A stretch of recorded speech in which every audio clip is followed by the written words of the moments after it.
One of the most serious and misunderstood warnings Jesus ever gave is found in Matthew 7:21-23. He says, "Not everyone who says to me, 'Lord, Lord,' will enter the kingdom of heaven, but the one who does the will of my Father." That statement alone dismantles a false belief many people hold, that verbal belief alone equals genuine faith. But Jesus goes further. He says many will stand before him saying, "Did we not prophesy in your name, cast out demons, and do many mighty works?" And he will respond, "I never knew you. Depart from me." That is not written to unbelievers. That is directed toward people who thought they were right with God. Notice what they bring as evidence: works, activity, results. They weren't passive. They were active, involved, even effective by outward standards. But Jesus doesn't deny what they did. He denies knowing them. That means the issue is not activity. It is relationship and obedience. There is a difference between doing things in God's name and being known by God. The phrase "I never knew you" is not about information. It is about intimacy and alignment. In Scripture, to be known is relational, not intellectual.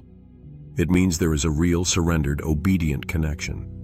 These people had proximity to spiritual things, but no submission to God's will. They operated around God, but not under Him. Jesus defines the difference clearly. The one who does the will of my Father. Obedience is the dividing line. Not performance, not appearance, not public results. Obedience. That cuts directly against modern culture, where people assume that as long as they believe something or associate with Christianity, they are secure. But Jesus never said association equals salvation. This connects directly to James 2:17, which says faith without works is dead.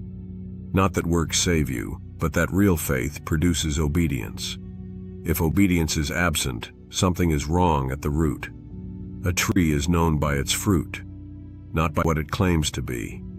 This passage should force self-examination, not fear-based panic, but honest clarity.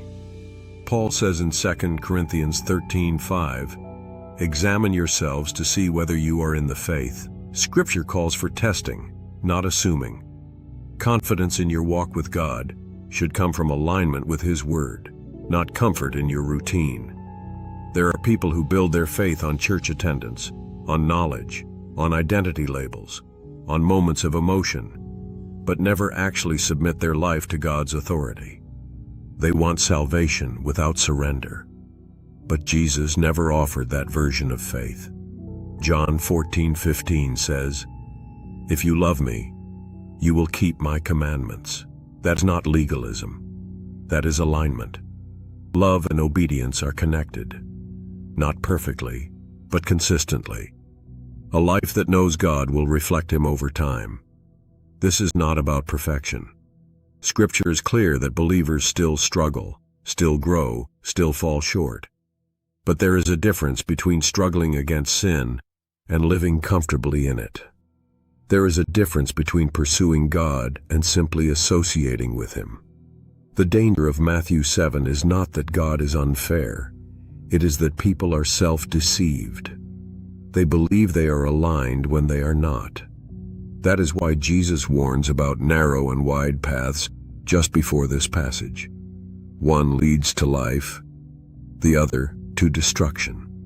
And many are on the wide path thinking they are fine. So the question becomes simple and direct. Is your life aligned with God's will, or just familiar with His name? Because at the end, titles won't matter. Activity won't matter. What will matter is whether your life was submitted, whether your faith was real, and whether you were known by Him. This is not meant to scare. It is meant to clarify. Because clarity leads to correction, and correction leads to alignment, and alignment leads to life. This is Zeroed In Devotion. Sharpen your faith. Strengthen your walk. Stay devoted.